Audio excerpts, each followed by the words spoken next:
Este es un podcast dirigido a abogadas y abogados que van en camino a la sala de audiencia, a algún cerezo, a la fiscalía, a su oficina o a cualquier lugar a donde podría dirigirse un penalista. Esto es para aquellos que son apasionados del derecho penal, así como nosotros. Esto es De Penalista a Penalista. Buenos días, tardes o noches. Yo soy Paula Cruz. Mi nombre es José Antonio Albuerne. Y esto es De Penalista a Penalista. El día de hoy tenemos a una invitada muy especial para todo el gremio de abogados y abogadas. Y realmente quienes sean del estado de Oaxaca ya habrán tenido alguna audiencia con la maestra Monibet Chaley López, quien es jueza del Poder Judicial de Oaxaca y se desempeña en el Tribunal de Enjuiciamiento actualmente. Es maestra en Lógica y Filosofía de la Ciencia, y el motivo por el cual estamos aquí y le hicimos la invitación es en referencia al capítulo anterior en donde hablábamos del estándar de prueba desde la perspectiva del razonamiento probatorio. El día de hoy abordaremos este mismo tema, pero desde una lógica diferente, o mejor dicho, una perspectiva distinta, para poder complementar lo que ya aportamos a ustedes en el episodio anterior.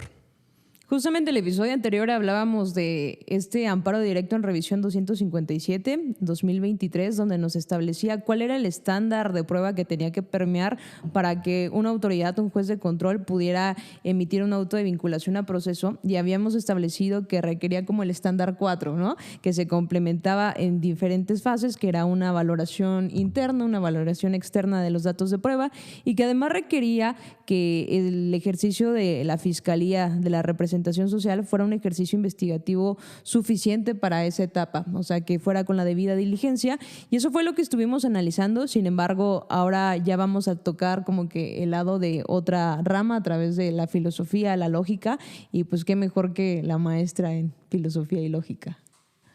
Bueno, muy buenos días, muchas gracias por la invitación. Creo que es complementar lo que no nos han vendido hasta el momento. Nuestro Código Nacional de Procedimientos Penales dice sana crítica racional y pone como primero principios de la lógica.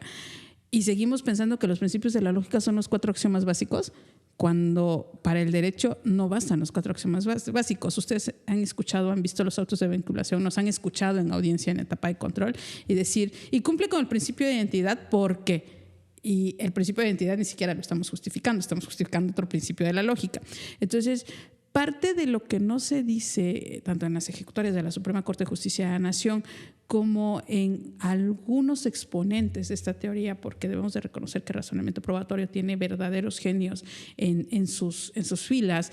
Hablar de Tarufo, hablar de Marina Gascón, es hablar de referentes en el derecho. Pero entendamos que la formación de estos genios es muy distinta a la formación que tienen los que asumen una teoría sin contar con las mismas bases.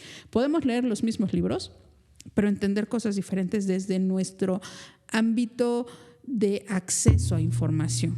Es decir, yo puedo leer a Marina Gascón, lo puede leer la maestra Paula, lo puede leer el maestro Antonio, pero no vamos a entender lo mismo. ¿Por qué?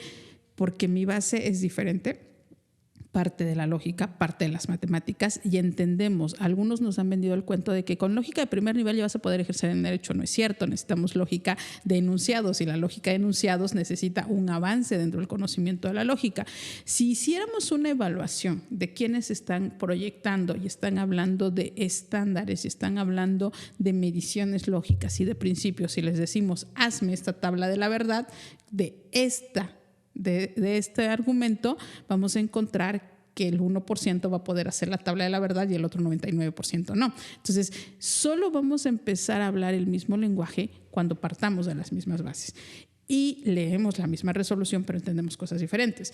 Cuando hablan de 4 estándares y dicen el último es que tiene que ver con la debida diligencia, a ver, la debida diligencia tiene que ser desde el estándar 1, porque la debida diligencia es un principio implícito en la Constitución. Yo siempre pongo este ejemplo en mis clases de derechos humanos y en mis clases de principios constitucionales de googleen en la Constitución o pónganle a buscar en la Constitución principio de debida diligencia. Les va a salir 0 resultados, porque acuérdense que el derecho procesal constitucional lleva algunas herramientas y lleva algunas bases, y el principio de debida diligencia está implícito en el artículo 1 constitucional con la firma de tratados y convenios, y ese principio de debida diligencia implica que tú no vas a poder judicializar un asunto hasta que no hayas cumplido con todas las herramientas al alcance del Estado para encontrar la verdad procesal, porque no está buscando la verdad de los hechos. Nunca vamos a saber qué pasó realmente, porque además partimos de los elementos subjetivos que somos personas. Cada uno puede estar viendo una cosa diferente. Yo estoy viendo una jarra de agua,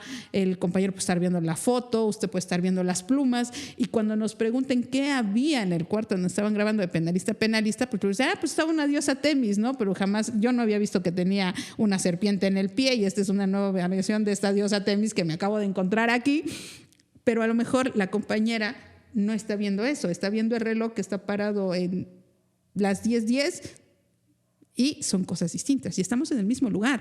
Entonces, hay algo que debemos entender desde la investigación. El principio de debida diligencia es implícito.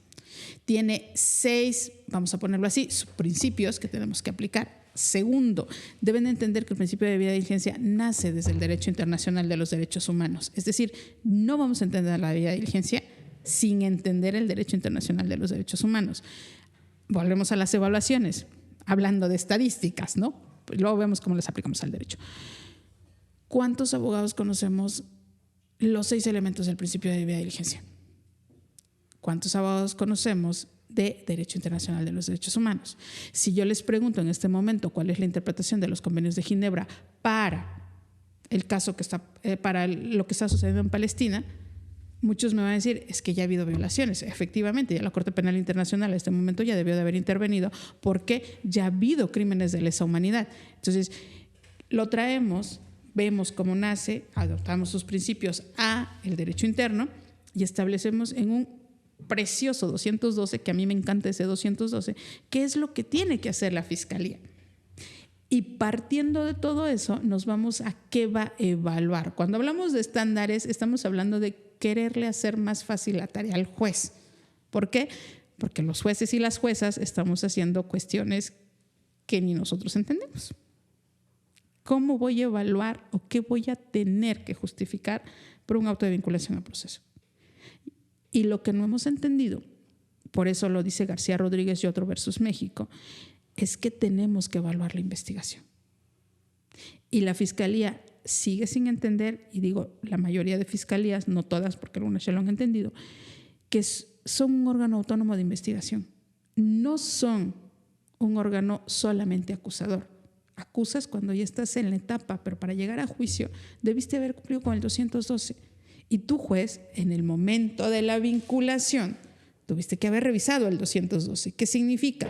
Que si tú me traes una investigación que solamente dice que Antonio violó a Paula y todas las pruebas son en esa línea de investigación, no es una investigación en términos del 212. Por esa sola razón, yo no te tengo que vincular. Porque el 200 dice y todas las líneas de investigación. Y si tú haces una sola, ni siquiera estás hablando de todas las posibilidades que hay alrededor. Y ahí es en donde empezamos a hablar de estadísticas, de matemáticas y de cómo aplicamos los principios. Si sabemos lógica, tenemos que saber matemáticas. No podemos saber lógica sin saber matemáticas, o podemos pensar que sabemos lógica sin saber matemáticas. Y está sucediendo una cosa muy curiosa. El maestro Quintino, me parece que es, ¿Quintino Cepeda? Está tratando de llevar la geometría a la dogmática penal. Y ahí hay un problema. Vas a adaptar una dogmática penal machista, excluyente, sin enfoque de derechos humanos a las matemáticas. Y cuando tú preguntas cuál es la fórmula de la geometría que estás utilizando para graficar, te dice solo es una gráfica. Ojo.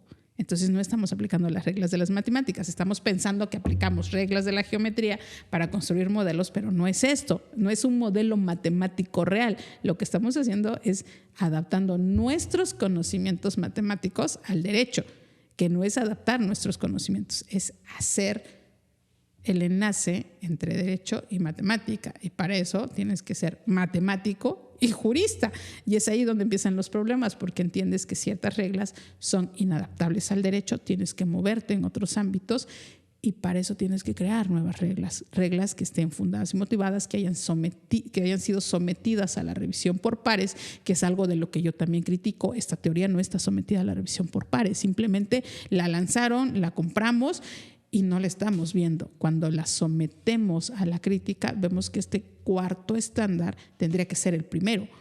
¿Por qué? Porque todo acto tiene que ser revisado bajo el principio de debida diligencia, es decir, verificar que el Estado haya agotado todos los medios para obtener un resultado. Y recordemos que el principio de debida diligencia es un principio no de resultados, es un principio de medios. Tengo que evaluar que hayas hecho todo lo necesario, hayas hecho una investigación completa, eficiente, eficaz, libre de estereotipos y tendentes a todas las líneas de investigación.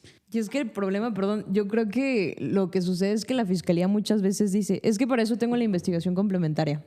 O sea, ahorita es como que lo suficiente, lo básico, y ya cuando lo vinculen y venga el tiempo para seguir con la investigación formalizada, ahí ya subsano mis líneas que todavía no están como sí, lo que faltó. Claro. Entonces, y es algo que escucha en la audiencia, o sea, tú estás alegando eso y la representación social te dice, sí, pero viene la investigación complementaria.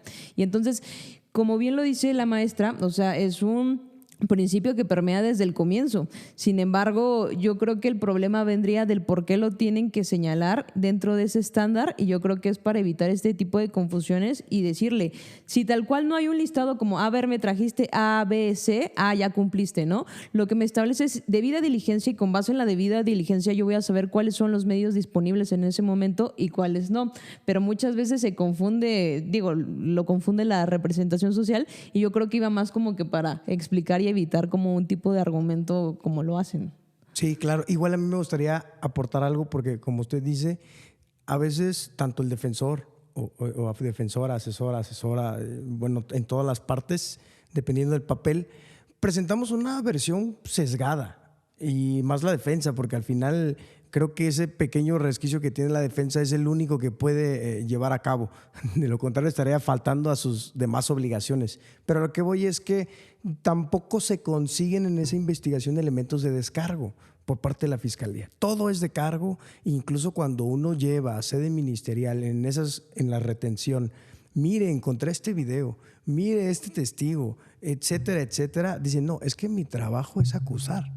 Oye, no, tu trabajo es investigar objetivamente, agotar las líneas de investigación y, como dice usted, llevar al esclarecimiento de los hechos. ¿Qué mejor que hacerlo de manera objetiva y no acusar pues al primero que se te aparezca por ahí, ¿no?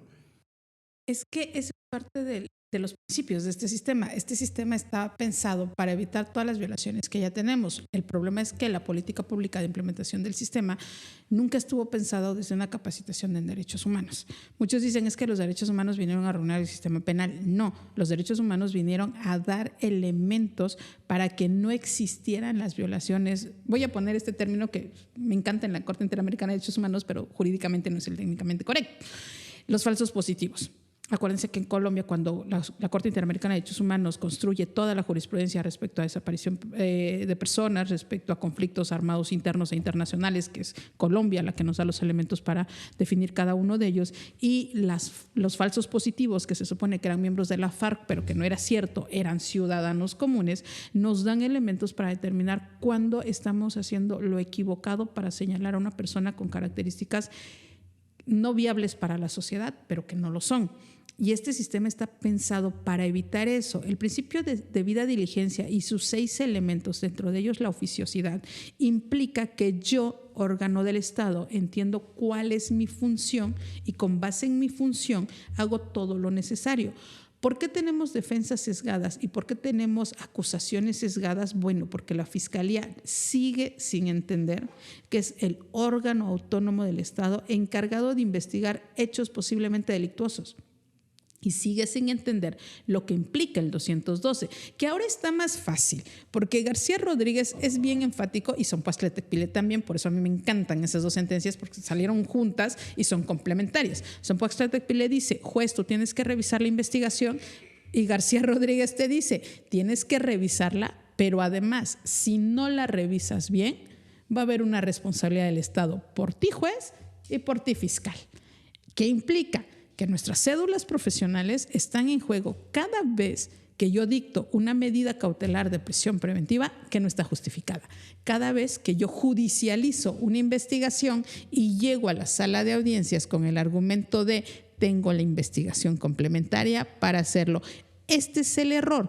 La investigación complementaria, se entiende porque cuando empezamos con el sistema, que Oaxaca empezó antes y que tuvo que hacerlo como pudo porque se apoyaron de los chilenos, y mis respetos para los maestros chilenos, pero no somos Chile. Tampoco somos España, tampoco somos Estados Unidos y todo lo tropicalizamos, es decir, somos muy ingeniosos, tanto para lo bueno como para lo malo. Las malas prácticas las hemos ido modificando para adaptarlas al nuevo sistema. Sí. Y cuando empiezas a poner un tope a las malas prácticas te dicen que eres el mal juez. Pero volviendo al inicio, cuando la Fiscalía entienda que es el órgano autónomo de investigación, va a poder hacer investigaciones completas. Cuando entienda que la investigación complementaria únicamente es para cuestiones que por errores, que todos los tenemos, somos seres humanos, estamos propensos a eso, no encontró una línea de investigación y puede complementarla con la defensa, 6 meses son suficientes. Por eso el plazo para la investigación complementaria es tan corto. Pero no puedes llegar a sala de audiencias. A mí me ha pasado muchas veces es que es entre hermanos. Ajá. ¿Y por qué dices que es hermanos? Porque él dice que es su hermana y tienen los mismos apellidos. No, pues yo tengo los mismos apellidos como con 4 fiscales y no tenía yo el gusto de conocerlos hasta que llegaron a sala de audiencias. Entonces los mismos apellidos no te acreditan esto. ¿Cuál es el acto de investigación idóneo? Las actas de nacimiento para ver si tienen los mismos papás y todo lo demás, pero no basta con que yo diga yo soy hermana de la maestra Paula y porque tenemos los mismos apellidos y ya tenemos no. Sin embargo, yo he tenido a más de uno que dicen, llega a la fiscalía y especializada en género, que por eso les digo no me digan que son especializados en género, por favor, porque el estándar de evaluación va a ser diferenciado, a decirme, es que tienen los mismos apellidos y me dicen que son hermanos. No, o sea, tú no vienes a suponerme a sala de audiencias, tú vienes a acreditarme hechos, que ahí, estamos hablando, se supone que estamos hablando de estándar de prueba, pero tiene que ver con esto, que ahí viene otra carencia que tenemos en el sistema mexicano. Con toda la responsabilidad lo digo, los operadores no sabemos hacer hechos. No sabemos hacer hechos para el sistema penal. Se han dado cuenta, y creo que esto lo comparten todos los operadores jurídicos, el hecho es la transcripción de la declaración de la víctima. Y a veces la declaración de la víctima tiene un montón de cosas y la investigación no tiene un solo acto de investigación para acreditar 2 renglones que tienen en el hecho. ¿Y esto cómo le hago? Y nos vamos a Fermín versus Guatemala y yo no te puedo cambiar los hechos. O sea, yo tengo un caudal probatorio que me acredita otra cosa, pero yo no te puedo modificar una sola coma. Antes lo hacíamos, y lo hacíamos con todo el conocimiento de que estábamos poniendo la pana al Ministerio Público. No lo podemos negar, yo lo hice infinidad de ocasiones.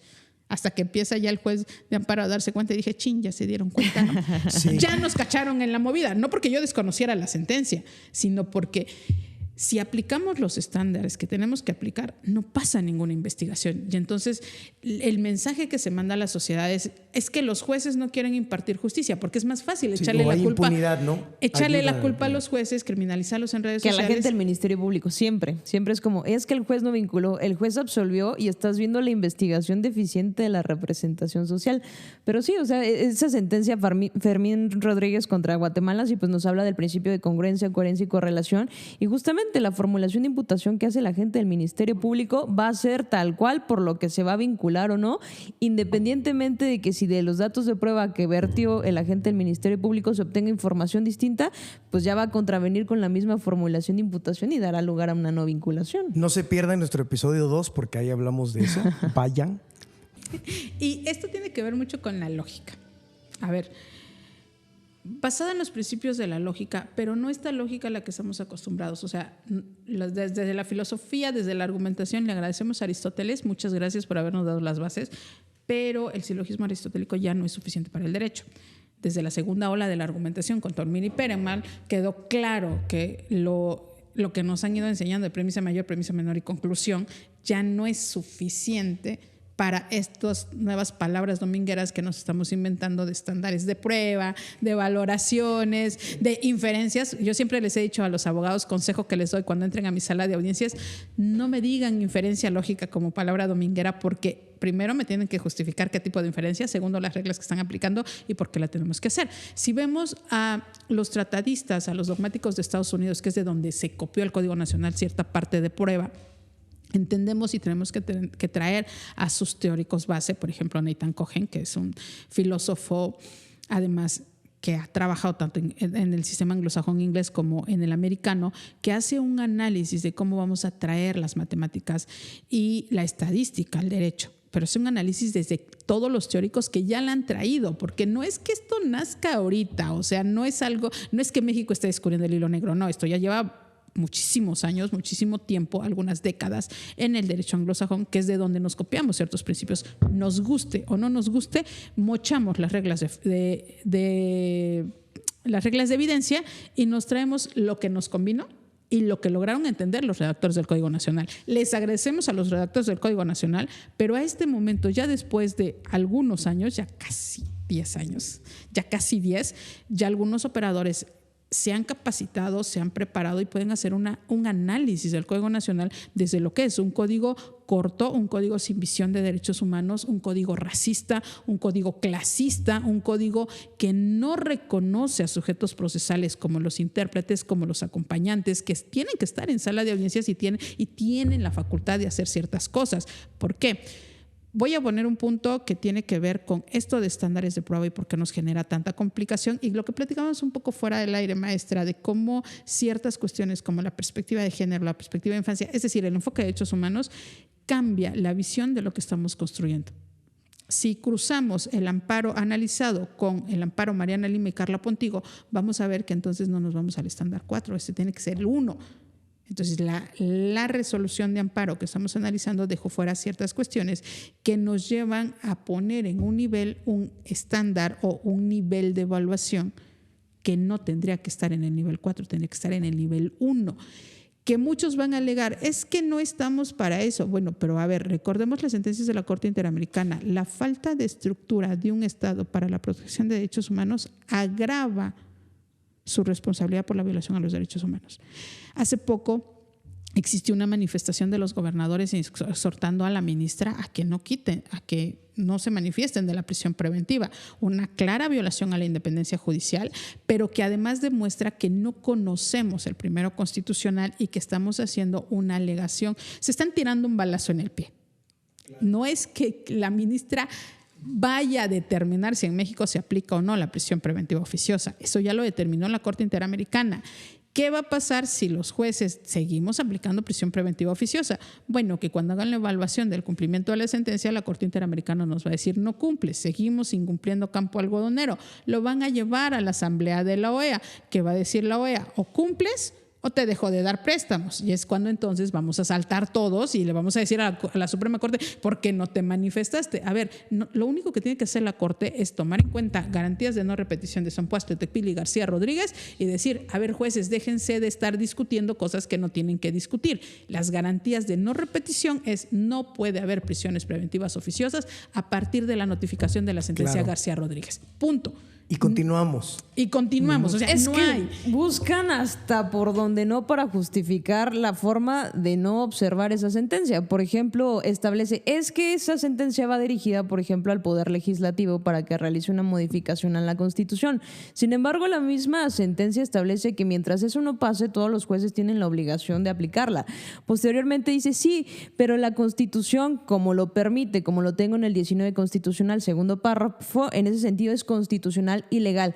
Pero el tema de la libertad en la Convención Americana de Derechos Humanos se divide en numerales. Tengo el 7.2 y el 7.3. Son cosas distintas. El 7.2 es el de legalidad y el de legalidad nunca lo estamos peleando. La Corte Interamericana de Derechos Humanos dijo es ilegal porque no está en tu Constitución, no está en tu Código Nacional. Lo que estamos alegando es su carácter arbitrario porque no sigue los fines y sobre todo los requisitos de este ejercicio de proporcionalidad y todo lo que conlleva. Entonces, si no cumple ese estándar, ¿no? Ni siquiera si lo quisiera someter es completamente, el estándar es blanco y esta propuesta de la prisión preventiva es negro. O sea, ni siquiera podemos hacer un ejercicio de es proporcional, es idóneo. Realmente, como dice usted, han habido este tipo de incumplimientos sistemáticos a nivel internacional.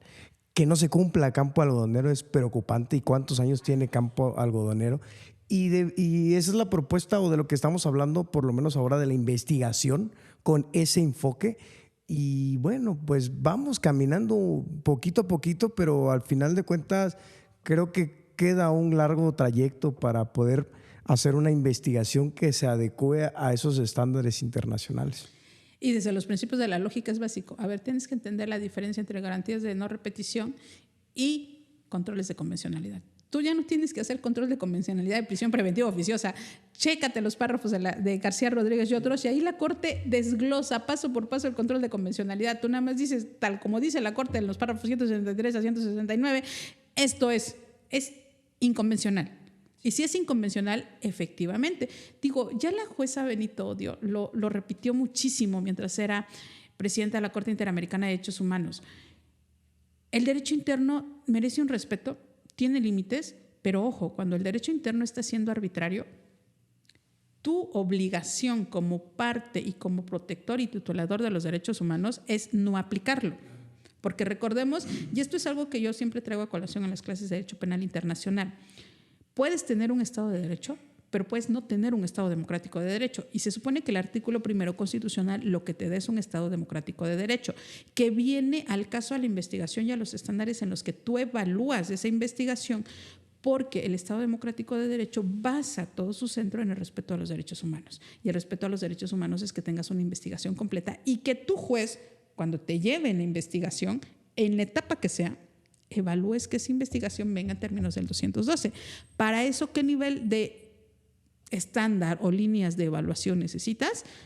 Las del derecho internacional de los derechos humanos. Pero es que ¿cómo voy a meter el derecho internacional el derecho penal? Así, fácil y sencillo, debida diligencia, los 6 elementos de la debida diligencia: oficiosidad, intencionalidad, tú los vas metiendo y los vas acomodando. A ver, Ministerio Público, de oficio hiciste todos los actos antes de judicializarlos, no, te la regreso. Mariana Lima y Carla Pontigo, ¿qué dijo el amparo Mariana Lima? Si una investigación no viene con perspectiva de género, trae sesgos cognitivos y trae aplicación de estereotipos, la regresas y que la hagan bien.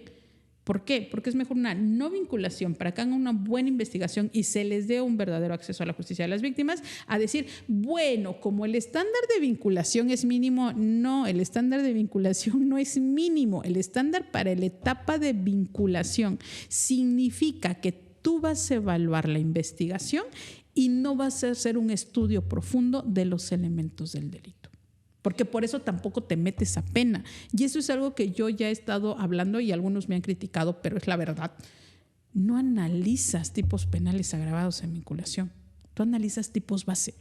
¿Por qué? Porque necesitas la investigación de la defensa.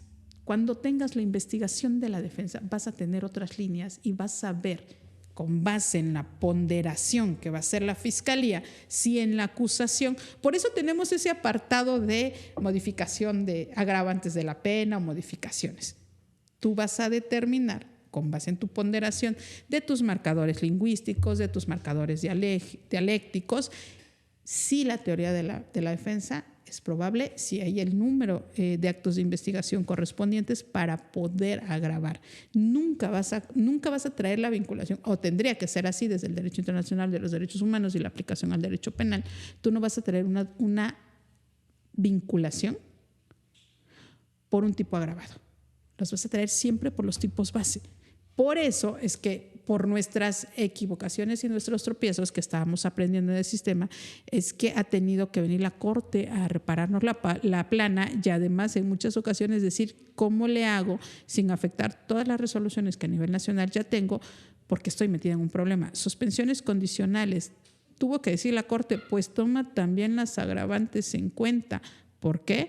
Porque un sinnúmero de jueces y juezas, incluyéndome yo, ¿Qué hacemos? Pues te traigo la vinculación y te la traigo por violación agravada. Y tú, ¿y cómo le digo que la agravada va para pena y por tanto tendría que ser en etapa de juicio, pero me tengo que manifestar, si no por esto me van a regresar? Y magistradas y magistrados de segunda instancia dicen, es que el juez le tiene que decir que es agravada porque si no lo deja en incertidumbre jurídica. Y tú, es que la vinculación no es la etapa para eso es acusación. Y ahí es en donde él ya sabe, porque se supone que ya la defensa intervino, porque además México es bien curioso con eso.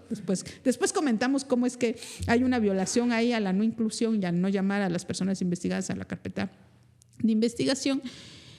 Es en la acusación, cuando ya la defensa tuvo las herramientas necesarias y ya se puede determinar de manera más específica por qué vamos a llegar a un juicio. Estamos haciendo como todo al revés.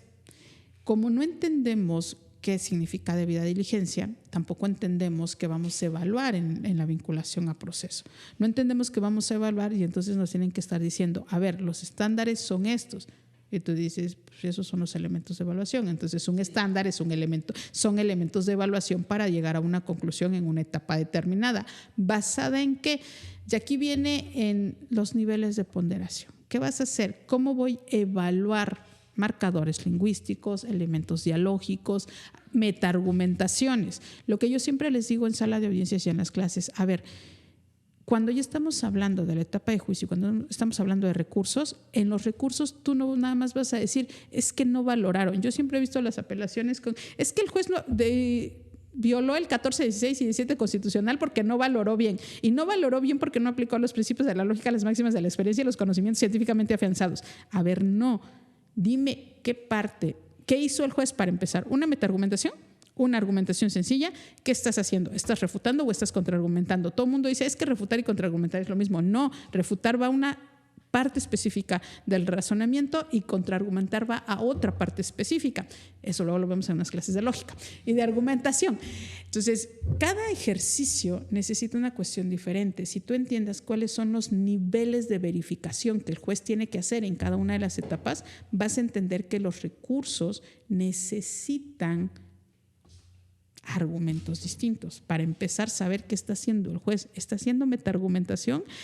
Y sabemos que el abuso de la metaargumentación lleva a la exclusión misma de la resolución en todos sus aspectos. ¿Por qué?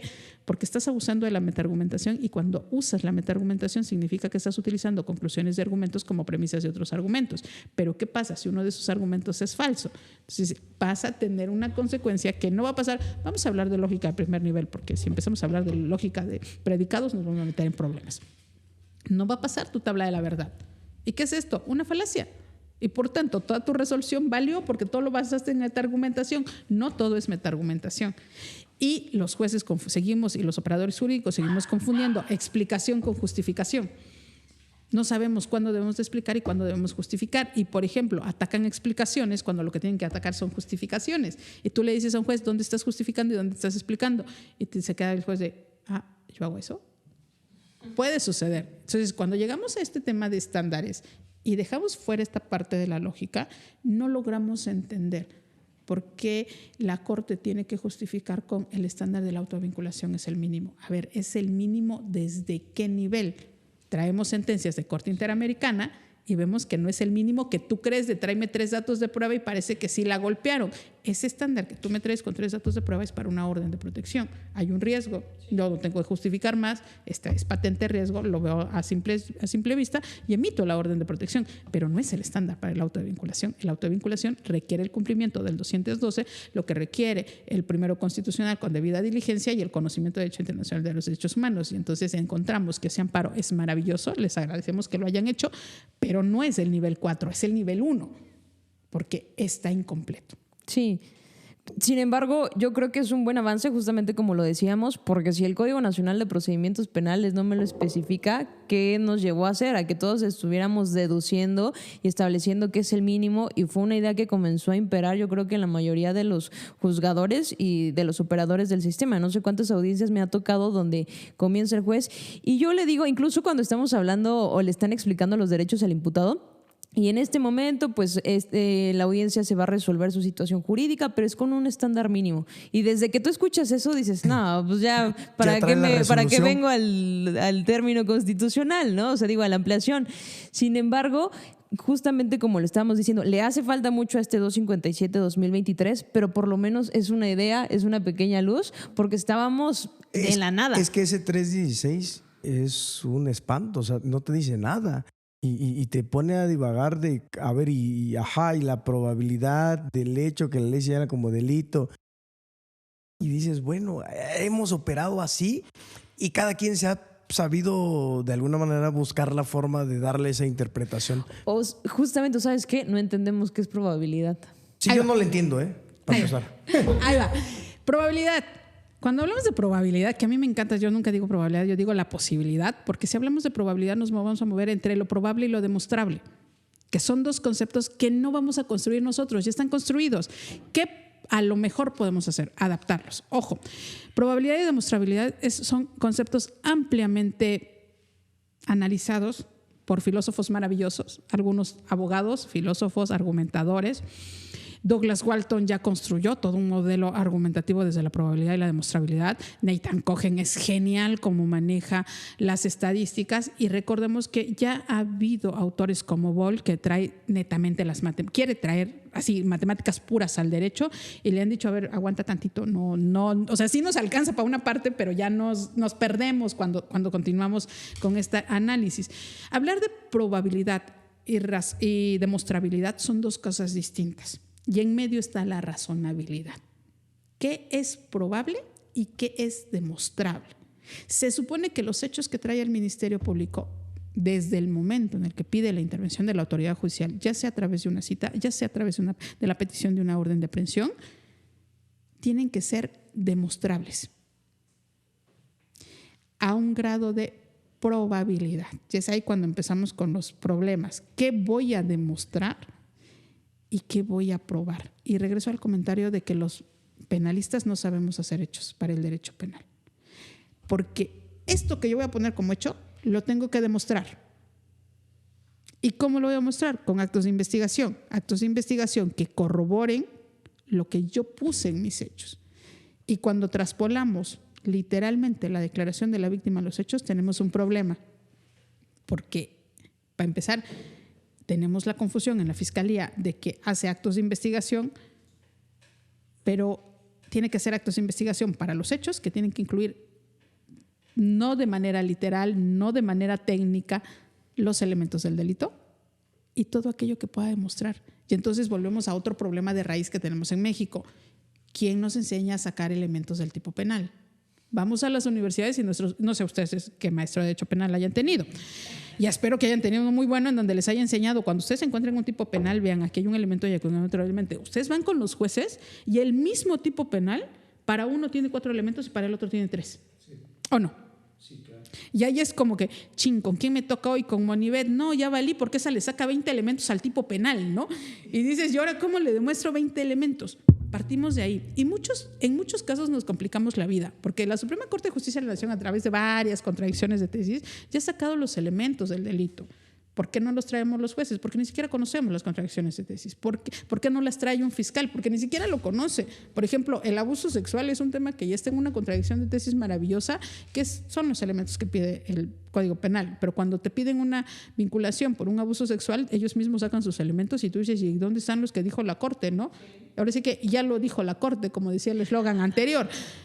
Y vamos a este problema que lo traspolamos a lo demostrable y a lo probable, y no llegamos a esos estándares. Y cuando dice, el Código Nacional no es que esté del todo mal, hay cosas muy buenas, a mí me gustan muchas cosas buenas, pero recordemos que el derecho penal no puede ser receta de cocina salvo en los tipos penales. En todo lo demás existen los principios de interpretación y, ojo, no todo se interpreta, pero sí se aplican los principios de donde viene en el artículo. ¿Cuál es uno de los mayores problemas que tenemos en México? Siempre lo digo en mis clases, mis alumnos se hartan de escucharme. Somos literalistas. En México no nos enseñan a estudiar y no nos enseñan a cómo ejercer el derecho.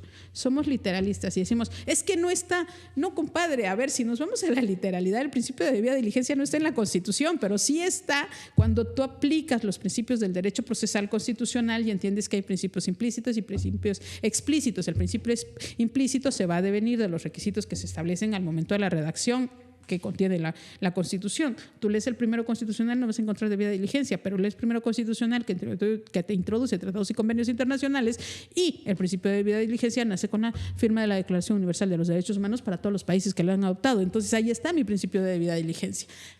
Pero queremos que el Código Nacional también sea eso, y no es eso. El Código Nacional son lineamientos de manera general que tienes que desarrollar, y que además aquí sí viene lo difícil, que los desarrollas causísticamente y con base en el conocimiento del operador jurídico o de las personas operadoras jurídicas. Una disculpa por la falta de lenguaje de derechos humanos en algunos momentos. Porque si tú tienes operadoras jurídicas preparadas, no tienes que estarles explicando ciertas cosas, como por ejemplo que no son solo los 4 axiomas de la lógica los que aplicas, y por ejemplo que el principio de no contradicción y tercero excluido tiene excepciones al momento de llegar a la lógica de predicados. Por tanto, va a tener excepciones en el derecho y no te va a servir en un momento determinado para fundar una resolución. Que la falacia del hombre de paja, porque así la denominan machistamente, es aplicable al derecho, y es aplicable en la etapa de juicio, porque tú puedes atacar a la persona con base en sus actos, lo cual en la lógica no lo puedes hacer.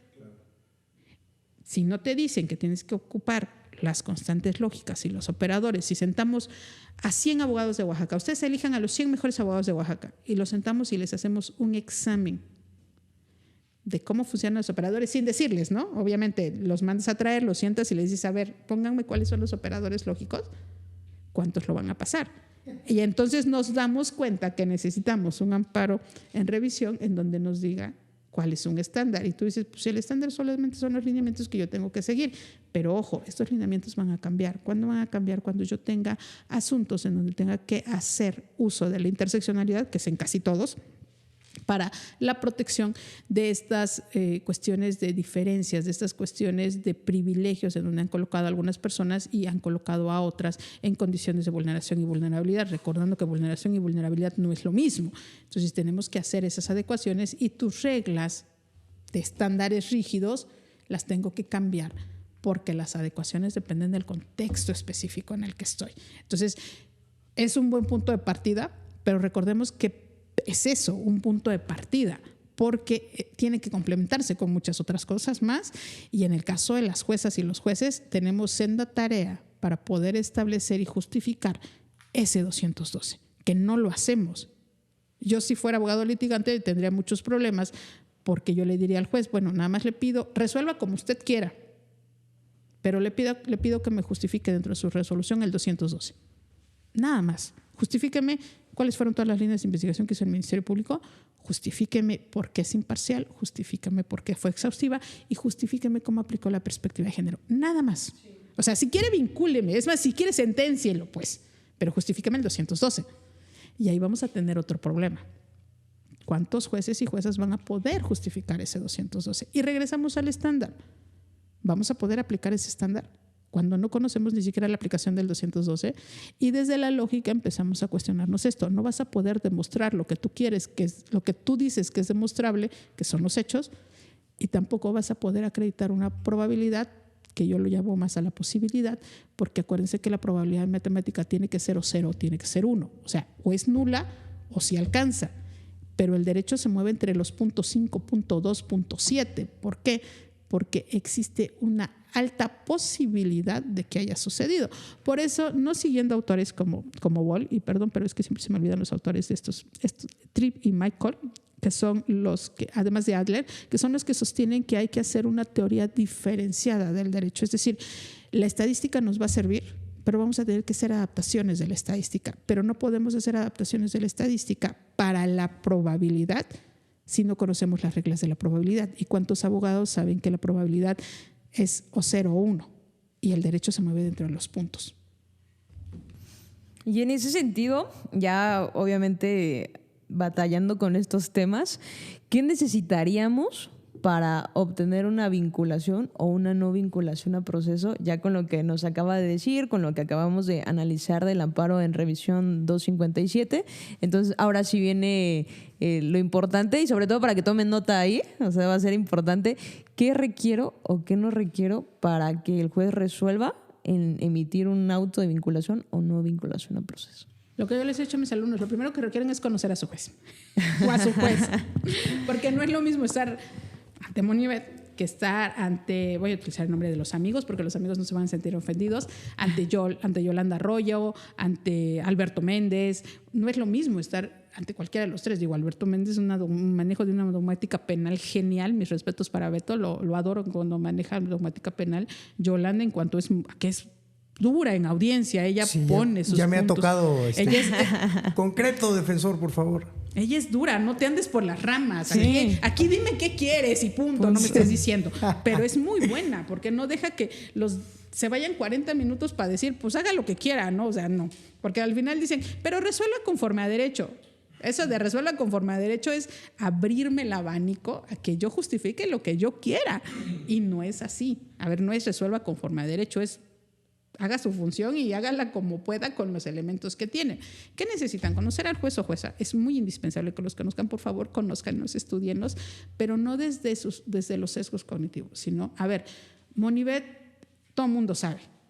Derechos humanos. Con Monivet no entres a una sala de audiencia si no sabes derechos humanos y no sabes lógica. Nunca utilices palabras como inferencia lógica, porque Monivet te va a decir, a ver, abogado, para que yo le pueda contestar el argumento, dígame qué tipo de inferencia, porque sabemos que en el derecho lo que vamos a hacer son inferencias demostrativas, y las inferencias demostrativas requieren estadísticas y requieren probabilidad, porque tu inferencia me va a llevar a establecer si es 0.5 o 0.7 lo que está sucediendo con cada una de las teorías del caso, y esto significa que vas a hacer una ponderación de marcadores lingüísticos, de marcadores dialécticos, para establecer la evaluación de los argumentos. Entonces, cuando tú me lo dices, necesito las herramientas para saber qué inferencia, porque no es inferencia lógica, sino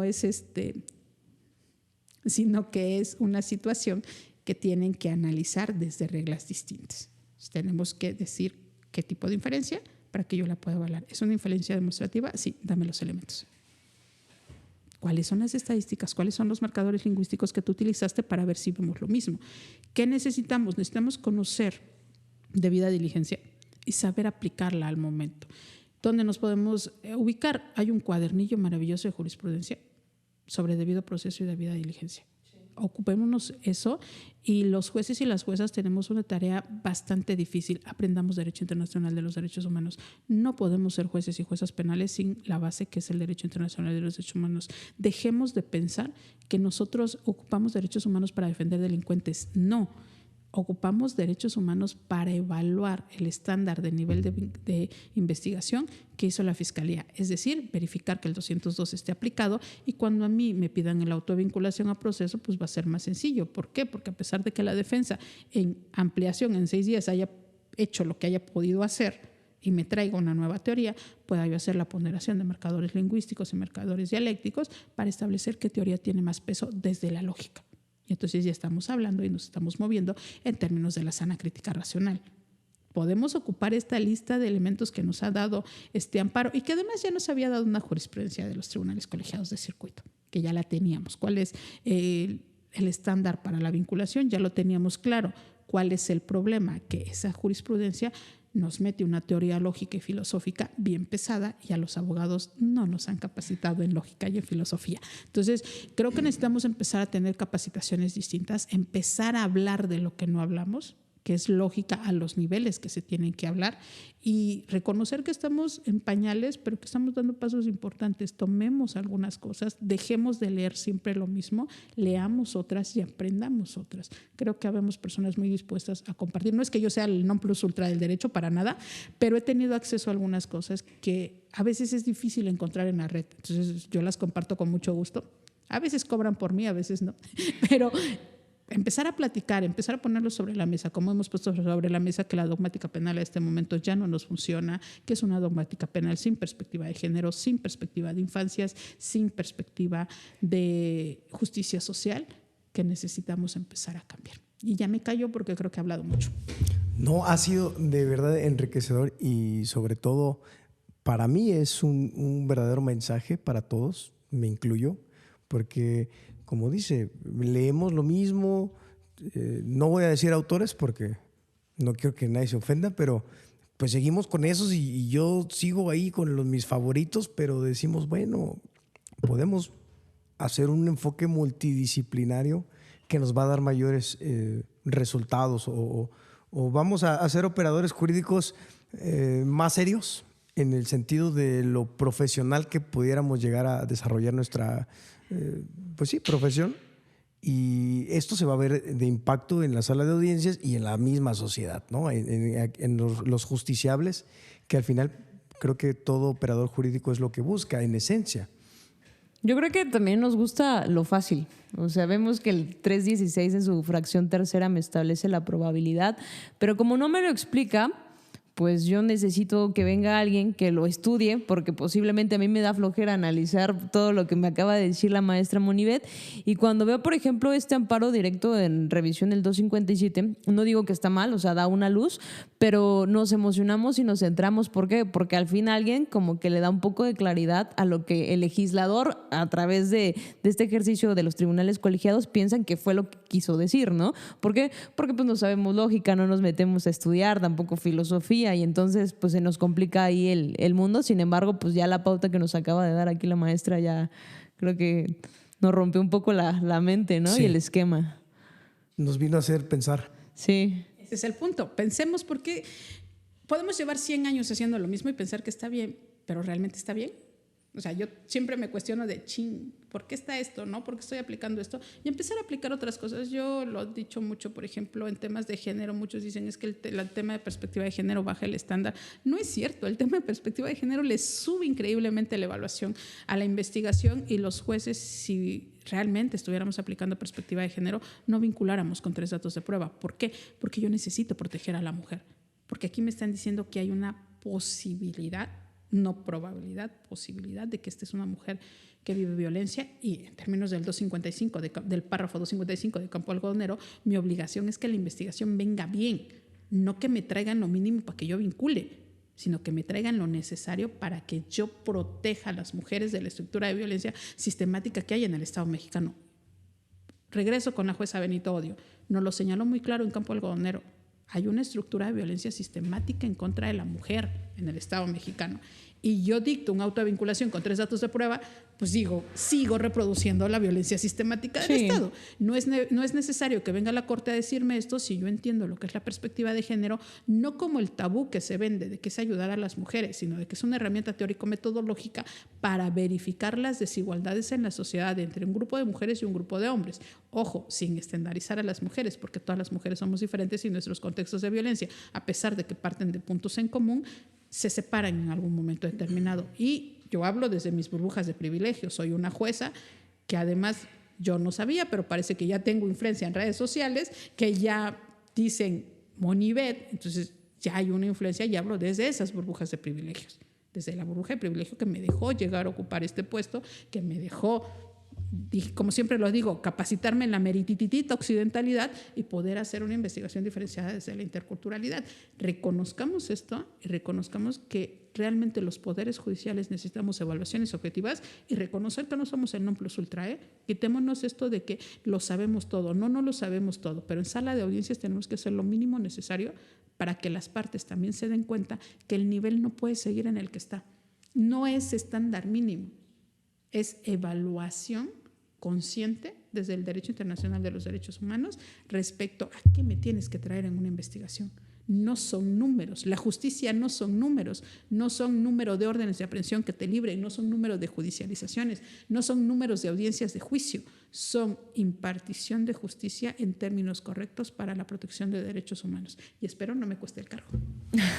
No, es un ejercicio completamente académico. No, la verdad yo me quedé fascinada. Yo creo que va a ser de mucha ayuda y de utilidad, y además pues ya me quedé con la espinita para seguir pues estudiando al respecto, porque ya nos dimos cuenta que no sabemos nada. Sí, cada vez que llega alguien que nos pone mayores conocimientos, decimos, híjole, ¿en qué lugar estamos, no? Necesitamos estudiar todavía más. Ser abogado o abogada es estudiante toda tu vida, entonces ya lo hemos dicho, lo hemos incitado, y bueno, pues ojalá cuando haya algún curso, alguna conferencia, nos podría compartir para que ustedes lo sepan, para que ustedes se puedan inscribir, se puedan estar ahí en clases con la maestra Monivet, porque hay gente de fuera de Oaxaca que nos sigue, que nos ve, y seguramente les habrá gustado este espacio, estos 50 minutos que ya llevamos. Es increíble este tipo de espacios porque la reflexión, o sea, el conocimiento y sobre todo pues tener invitados, o sea, siempre nos amplían pues el rango de referencia y sobre todo pues cuestiones que a veces no vemos. Cuando viene un invitado pues nos establece como que otra línea también para estudiar, para analizar, y por eso es tan enriquecedor este tipo de espacios. Y pues no queda más que agradecerle infinitamente pues el tiempo, porque sabemos que es una mujer muy ocupada. Y pues el hecho de estar aquí compartiendo, no solo con Antonio y conmigo, sino además con las personas que lleguen a escuchar la plática, pues la verdad es que es un ejercicio pues muy solidario, muy humano, entonces le agradecemos mucho eso. Muchas gracias por aceptar nuestra invitación, gracias por estar aquí, de verdad. Los fans de hombres y mujeres, obviamente lo digo con todo respeto, académicamente hablando, van a estar felices porque ya la habían pedido que usted estuviera aquí. No sé si sea bueno o sea malo, pero sí, por lo menos tengo muchas inquietudes que compartir en el derecho desde otras visiones, ¿no? Yo siempre lo he dicho, el derecho penal es un derecho blanco, es un derecho de clases, es un derecho bastante racista. Y a veces cuando empiezas a incluir las acciones que otras personas han hecho, yo siempre, a donde voy, reconozco el trabajo de asociaciones civiles, Intersecta, X Mujeres, EPIADET, la Red de Intérpretes, todas estas asociaciones que me han abierto la puerta en algún momento, desde los cursos de capacitación que nos han dado, desde el permitirme colaborar con ellos, que nos dan una visión distinta del derecho, y tenemos que empezar a hacerlo. Y yo agradezco poder ser jueza, porque por eso sigo siendo jueza, porque me da la oportunidad de adentro de la estructura hacer cosas distintas desde puntos de vista que no hemos tomado en consideración. Porque a veces se piensa que ser juez pues es un solo trabajo. Para mí ser juez no es un trabajo, es una responsabilidad. Y además yo siempre he pensado que en los sistemas de justicia tienen que estar los mejores, y para ser el mejor tienes que estudiar otras visiones, no comprar solo una y construir la tuya propia también, ¿no? Y si te da la oportunidad, digo, yo agradezco también a Bosch, que me ha permitido publicar obras y dar otros puntos de vista. Y es bueno intercambiar, y a veces intercambiarlo sin el interés de generar el producto riqueza, que es lo que buscamos siempre, sino generar un avance en la justicia. Yo siempre he dicho, puedes estar 2 años en un lugar, pero hacer más de lo que llevan los que llevan 10 años ahí.